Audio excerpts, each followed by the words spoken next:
Mission चढ़ती कला।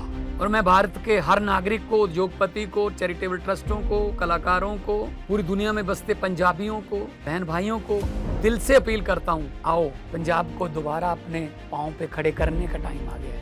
पुनर्वास में और रिस्ट्रक्चर में पंजाब का साथ दीजिए। मैं वचन देता हूँ, जो भी आप मेहनत की कमाई से 1 रुपया भी अगर निकालोगे तो 1.25 रुपया बना के हम पारदर्शिता और ईमानदारी से इस्तेमाल करेंगे।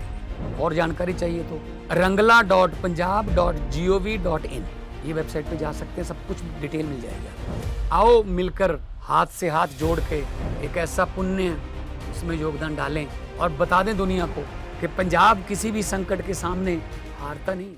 Hey viewers, you're watching the Savera and I'm Vidhi Joshi.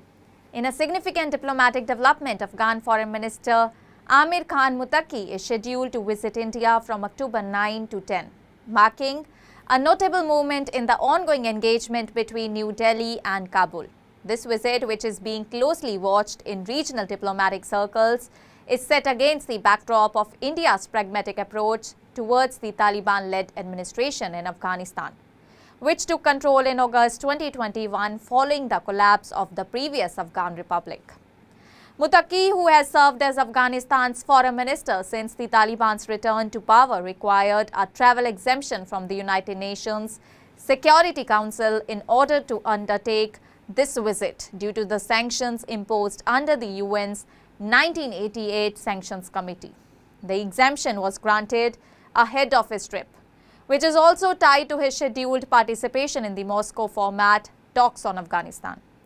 Though India does not officially recognize the Islamic Emirate of Afghanistan, it has maintained limited but consistent engagement with the Taliban government, primarily focused on humanitarian aid, trade facilitation and regional stability. India's cautious outreach to Afghanistan since 2021 has been largely people-centric. Despite suspending its diplomatic mission in Kabul after the Taliban takeover, India reopened its embassy in July 2022 by deploying a technical team. This move followed a visit by then Joint Secretary J.P. Singh, who met with senior Taliban leaders in Kabul to explore avenues of cooperation, particularly on humanitarian grounds.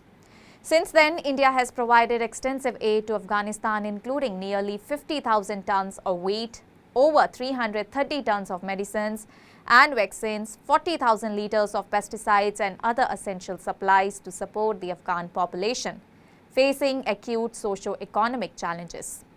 In January this year, Foreign Secretary Vikram Misri met Muttaqi in Dubai to discuss India's continuing humanitarian assistance, particularly in the health sector and in support of Afghan refugees.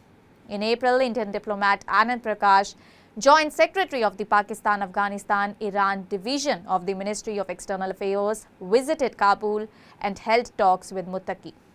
All these developments highlight India's measured but growing diplomatic interaction with the Taliban regime. In May, External Affairs Minister Dr. Subramaniam Jaishankar also held a phone conversation with Muttaqi shortly after India launched Operation Sindoor in response to the Pahalgam terror attack, which was carried out by Pakistan-trained terrorists. In a rare move, the Afghan Foreign Ministry publicly condemned the attack. Spokesman Abdul Kahar issued a statement saying, "The Ministry of Foreign Affairs of the Islamic Emirate of Afghanistan categorically condemns the recent attack on tourists in the Pahalgam region. Such incidents undermine efforts to ensure regional security and stability." This marked a notable shift, reflecting the Taliban administration's intent to distance itself from cross-border terrorism and to improve regional relations, especially with India. India has also responded swiftly to natural disasters in Afghanistan. Following the devastating earthquake in September, India was among the first nations to dispatch aid. It provides 1,000 family tents, 15 tons of food supplies and a further 21 tons of relief materials including medicines, hygiene kits, blankets and power generators to the affected areas. While official recognition of the Taliban government remains off the table, New Delhi views Kabul as a significant regional and economic partner, particularly in the context of connectivity projects like the Chabahar port. The Afghan government has reciprocated by describing India as a key regional power. expressing a desire to expand cooperation in trade, infrastructure and humanitarian support. Muttaqi's visit to Delhi is expected to advance discussions on development partnership, humanitarian aid and trade. It is a reflection of India's nuanced foreign policy, balancing principles with pragmatism as it seeks to maintain regional influence while supporting the Afghan people in a period of profound transition. That's all for now. Stay tuned to the Savera for more updates. Do like, comment and subscribe to the channel.